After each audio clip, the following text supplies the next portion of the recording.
On our anniversary, my husband took me to a fancy restaurant. Halfway through dinner, his parents walked in and sat at a table nearby. They said, "We thought you'd want company." My husband didn't seem surprised. Turns out, they helped him pick the spot and made a reservation right after ours. Just in case. I'm a 42-year-old woman living in Seattle, Washington. My husband, Mark, and I have been married for 15 years. We don't have children, but we have a dog named Max who is like our child. Mark works in tech, and I am a freelance graphic designer. Our relationship has had its ups and downs, like any marriage, but I always believed we had a strong foundation. We communicate, support each other, and make time for date nights. So, when our 15th anniversary was approaching, I was excited. Mark told me he made reservations at Canlis, one of the most upscale restaurants in Seattle. I was thrilled. We don't usually splurge, so this felt special. He said he wanted to make this anniversary memorable. We arrived at Canlis and everything was perfect. The ambience, the view of Lake Union, the soft piano music, it was all so romantic. We ordered wine and started with some appetizers. About 30 minutes into our dinner, I noticed Mark kept glancing towards the entrance. I asked if he was expecting someone, and he just smiled and said, "No, just enjoying the evening." Then I saw them, Mark's parents, Susan and Robert, walking towards our table. I was stunned. They greeted us with big smiles and said, "We thought you'd want some company." I looked at Mark, expecting him to be as surprised as I was. But he wasn't.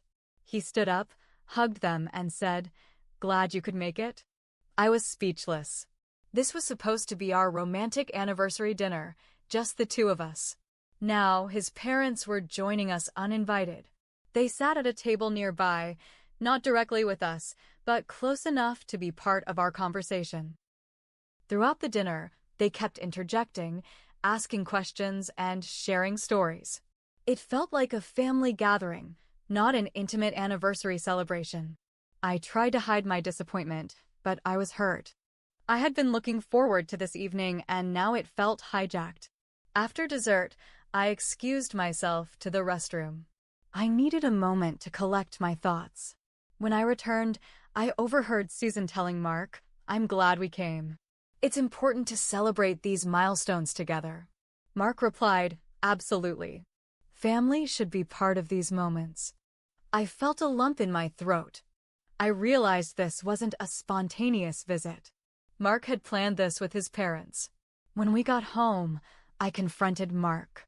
"Me, why did you invite your parents to our anniversary dinner without telling me?" "Mark, I thought it would be nice. They wanted to celebrate with us." "Me, but this was supposed to be our special night. Just the two of us." "Mark, I didn't think you'd mind. We're family." "Me, I do mind. I was looking forward to an intimate evening with my husband, not a family dinner." "Mark, I'm sorry. I didn't realize it would upset you this much." I went to bed feeling hurt and betrayed. This wasn't just about the dinner. It was about feeling like my feelings didn't matter. Over the next few days, I couldn't shake off the disappointment. I needed to make Mark understand how it felt to have something special taken away. So, I planned a little surprise of my own. Mark's birthday was coming up in a month. I told him I had planned a special evening for just the two of us. He seemed excited. On the day of his birthday, I told him to meet me at a local jazz club we both loved. When he arrived, he found me sitting with my parents, my sister, and a couple of my close friends. "Mark, what's going on?" "Me, I thought you'd want some company on your birthday." "Mark, I was expecting just the two of us." "Me, I didn't think you'd mind. We're family." He sat down, clearly uncomfortable. Throughout the evening, I made sure to focus my attention on my family and friends, just like he did with his parents on our anniversary. The next day, Mark confronted me. "Mark, I didn't appreciate being blindsided like that." "Me, now you know how I felt on our anniversary." "Mark, I get it. I'm sorry. I should have considered your feelings." "Me, I just wanted you to understand how it feels when something special is taken away." After that talk, I thought maybe we had turned a corner. Mark said he understood. He apologized again and promised to make it up to me. But things didn't feel right. He got quieter, shorter with me. Still polite, still present, but distant. Like he was being careful with his words.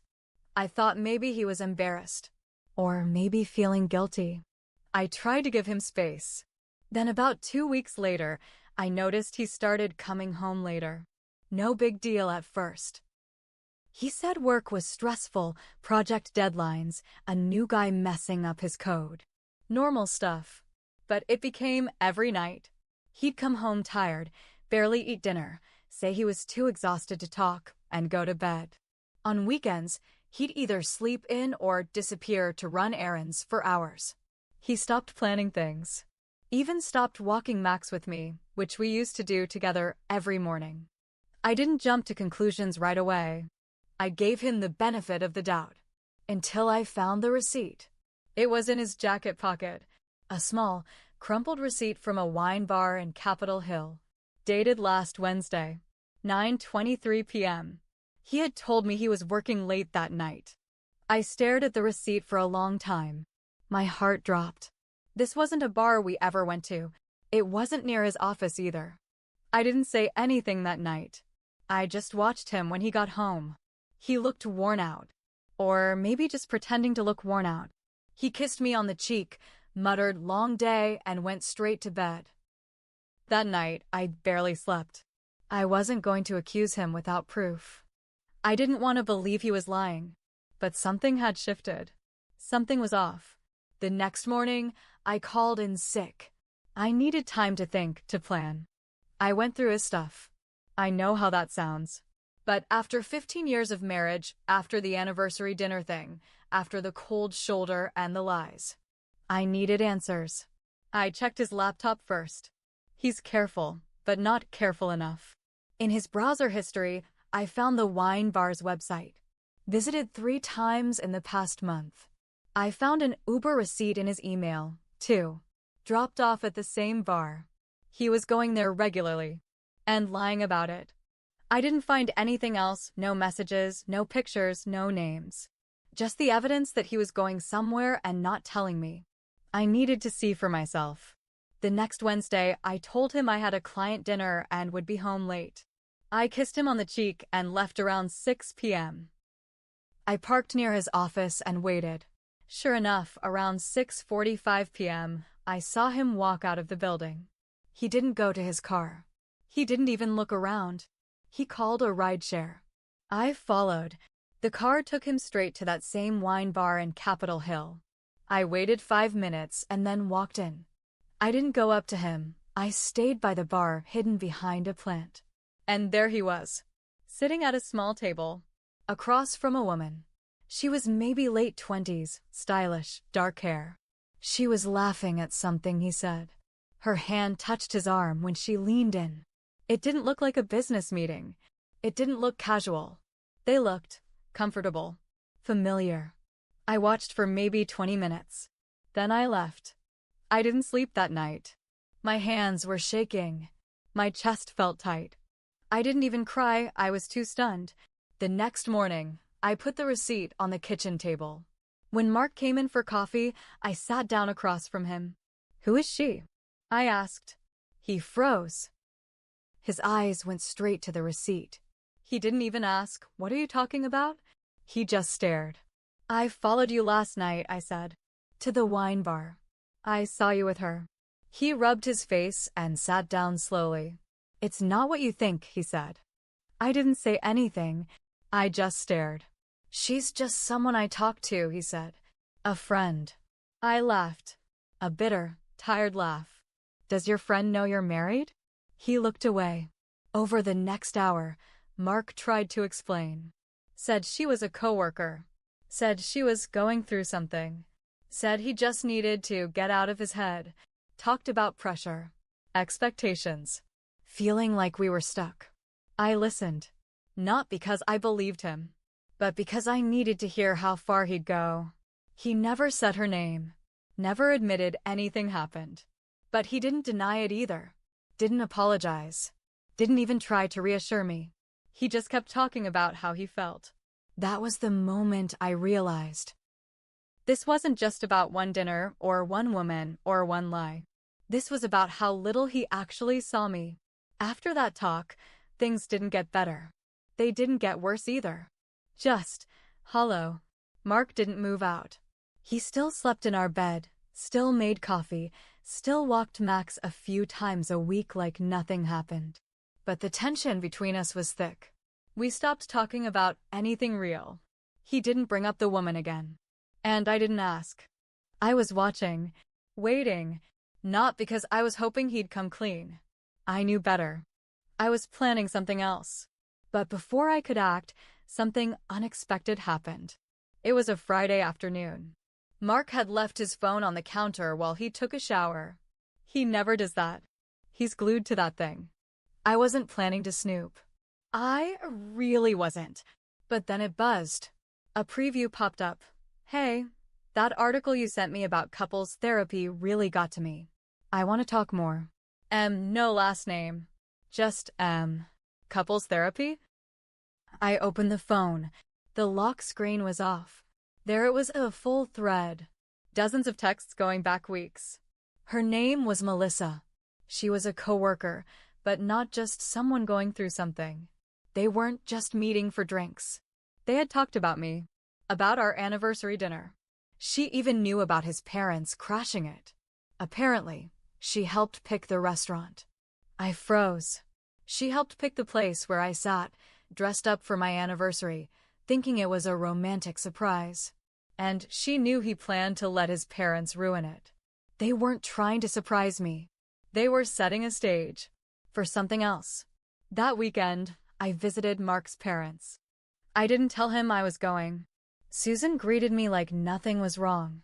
Robert offered me tea. I sat down and looked them both in the eyes. Did you know Mark's been seeing someone else? Susan's face twitched. Not shock. Recognition. I don't think that's my place to say, she answered. That told me everything I needed to know. You helped him plan the anniversary dinner, I said flatly. She nodded slowly. We were trying to remind him of what's important. What's important? I asked. Family? She didn't answer. I stood up. I hope it was worth it. After that, I started gathering paperwork. Quietly, methodically. I wasn't sure yet if I'd leave. But I wanted to be ready. Then something else happened, something that made my decision easier. I found an email thread on our shared desktop. Mark forgot to log out of his work account. There were messages between him and HR. Not about me. About Melissa. She had filed a complaint. 3 days ago. Mark had been written up for inappropriate workplace conduct. She claimed he'd made her feel uncomfortable after she tried to set boundaries. Turns out, the connection Mark thought he had with her, it wasn't mutual anymore. It might never have been. He was spiraling and dragging me down with him. That week, Mark didn't come home one night. He said it was a work emergency, but I knew better. When he finally walked through the door the next morning, I didn't ask anything. I just stared at him. He looked rough, unshaven, eyes red. He went straight to the bedroom and passed out. That was when I made the call. I booked an appointment with a lawyer. The lawyer was a woman named Paula, early 50s, sharp eyes, no fluff. I handed her the printed messages between Mark and Melissa, the HR emails, the receipts. I told her everything, from the anniversary dinner to what I saw in that wine bar. Paula didn't react much, just nodded and took notes. When I was done, she looked me in the eye and said, "You have options. A lot of them. The law is on your side." We went over everything, assets, property, savings. Mark and I had bought our house together 10 years ago. Paid off most of the mortgage. We didn't have kids, but we had a shared business account for joint projects I sometimes took on with his tech contacts. She said I could legally pursue that too. "What do you want?" she asked me. "I want him to feel what I felt," I said. Blindsided. Humiliated. Alone. She smiled, just slightly. "We can do that." The first step was subtle. I moved half our savings into a new account in my name. Legally, I was allowed to. I'd contributed to it equally. Mark didn't notice. He was too busy, working late, and spiraling over his HR issues. The second step, I reached out to Melissa. I sent a short message, calm, civil, just told her I knew what happened and that I wasn't angry at her. I said I was sorry she got dragged into something messy. I didn't expect her to respond. She did. She sent me everything. Screenshots, messages, voice notes. It turns out Mark had been love-bombing her, even while pretending everything was fine at home. When she tried to pull back, he guilted her, pressured her. She got HR involved because he wouldn't stop showing up outside work. She said, "I thought he was just confused. Now I think he's dangerous." Exactly 1 year after that disaster of a dinner, I told Mark I made reservations again at Canlis. Just as this time, I promised. He looked relieved. Hopeful. "I've been thinking a lot," he said. "I've made mistakes." I nodded. "We both have." I wore a red dress. The same one I wore last year. He wore the same suit. He even brought a small gift. A silver bracelet. We got a table near the window. Same view of Lake Union. I let him order the wine. I let him talk. He apologized again. Told me he'd go to therapy. Said he hadn't been himself. I smiled, nodded. Then I pulled out the manila envelope. "What's that?" he asked.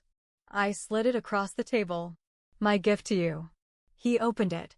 Inside was everything. The lawyer paperwork. The screenshots. A signed declaration from Melissa. A printout of the account transfer. Copies of the HR complaint. A notice to vacate the house. Divorce papers. He just sat there, frozen. Face pale. Hands shaking. "You planned this?" he whispered. "Exactly 1 year ago, you let your parents ruin our anniversary. You let a woman you were cheating with help pick the restaurant. You sat across from me and pretended we were fine." I leaned forward. "Now you know how it feels." The next day, he was gone from the house. Max stayed with me, of course. I changed the locks, emptied the garage, and boxed up his stuff. Hala filed everything. Word got around. Some of Mark's coworkers reached out to say they were shocked, but honestly, a lot of them weren't. Turns out he had a reputation. Melissa wasn't the first complaint, just the first one that stuck. I sold the house a few months later. Moved into a cozy condo near the lake. Max loves it. I started walking more, drawing more, saying yes to new things. For the first time in years, I felt light. The last I heard, Mark was let go from his job. Quietly. No big announcement. Melissa had transferred departments. HR didn't want to deal with more drama. His parents tried to reach out. I ignored them. They had chosen their side long ago. Sometimes I wonder if he ever drives past the old house. If he ever thinks about that night at Canlis. The gift-wrapped divorce. The look on his face when he realized he wasn't in control anymore. I don't regret anything.